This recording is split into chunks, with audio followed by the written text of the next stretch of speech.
Hello student. Now we study about types of bryophytes and character of bryophytes. So bryophytes, they are mostly terrestrial plant.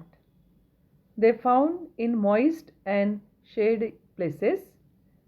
They mostly need of water for fertilization and completion of their life cycle.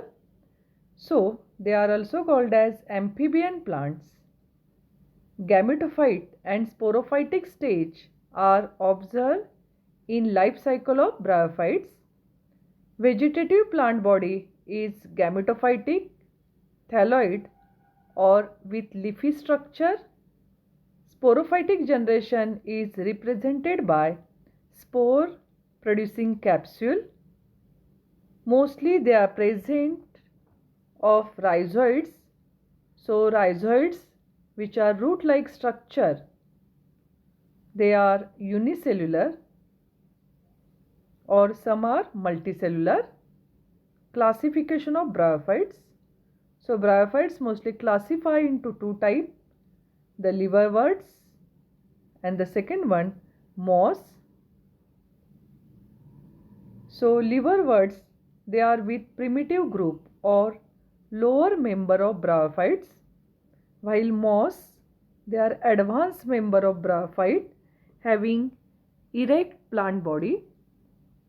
Gametophytic plant body is flat and called as thallus in liverworts, while in moss, gametophytic phase of life cycle has two stages, the filamentous stage and leafy stage. Third one, that is liverworts, the thallus is green, dorsiventral and grow prostrate on substratum with unicellular rhizoid, while moss, the protonemon or juvenile gametophyte, they are mostly green, filament-like branch with many buds. The liverworts, example Rixia, and for moss funaria. They help in vegetative propagation.